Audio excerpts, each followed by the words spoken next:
Welcome to Revelation Unraveled. On this program, I would like to reply to two letters I received this week, one from England and one from here in the United States. And from Pennsylvania, Linda writes, I have watched your videos on YouTube and have enjoyed them very much. I need a question answered. Why is it that when I bring up Jesus, the rapture, or the book of Revelation, everyone in my family, except my husband and brother, tell me I am nuts?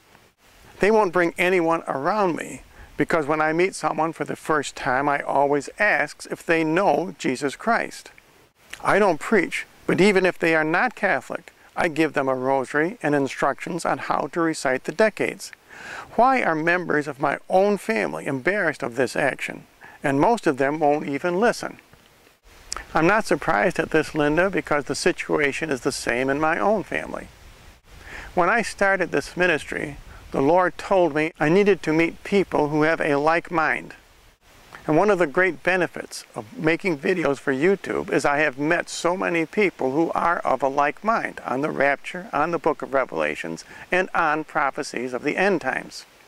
If your family is not receptive, as mine was not, then you need to find new people who will appreciate your viewpoint.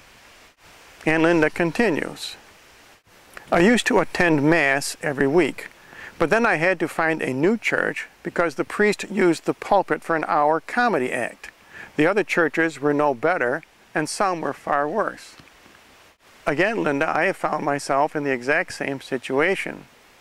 My only requirement for a Novus Ordo Mass is that the priest allow me to kneel for communion. And believe me, it's difficult to find a priest who does not insist that you stand for communion. Fortunately, the priest in my own parish church allows me to kneel. But many other priests have not allowed me to attend their services.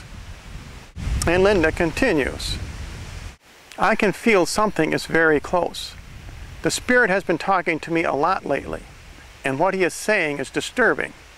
He tells me some members of my family are not of me, and I should cut them out of my life. For there are others who would be open to me. Could this be right? I definitely think it is right, Linda. Is this message from God? Yes, I believe it is from God. He told me to abandon my children.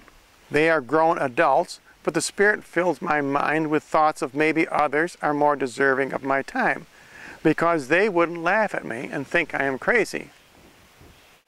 Let me tell you of my own experience along this line. Just a few weeks ago, I was invited to a family function, and I was all set to go. My truck was all packed and ready, and at the last minute, the Lord gave me a case of the gout, and I was not able to attend. By the afternoon, I was well again already, so I know the Lord was giving me a message. So I believe definitely, Linda, you do have to abandon your own closest members of your family and find people who appreciate your understanding of these end times. And now let me respond to a letter from London, England. And Tracy writes from England, Dear Mr. Tapley, I am compelled to write to you after watching your videos on YouTube. You say we have to prepare ourselves. How in the world do we do that? Imagine if everybody had to be chipped in order to buy or sell or live somewhere.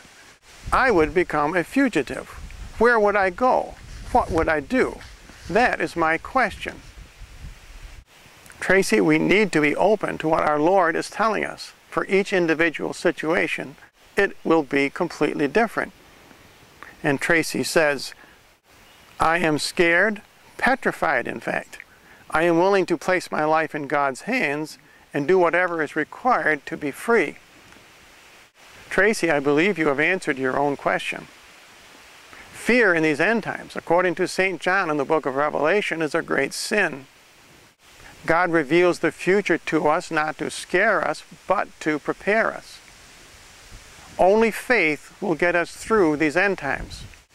Do not put your trust in hiding guns or hoarding gold. Material objects will not save us. Only complete and total trust in the Lord will help us overcome our fear. So in conclusion, for both Linda and Tracy, I believe the answers to your questions are in your own letters. We must trust in the Lord in these end times and not in members of our own family. We must develop a very good sense of hearing of what He is trying to tell us. And if you would like more information, simply write to the address you see on your screen.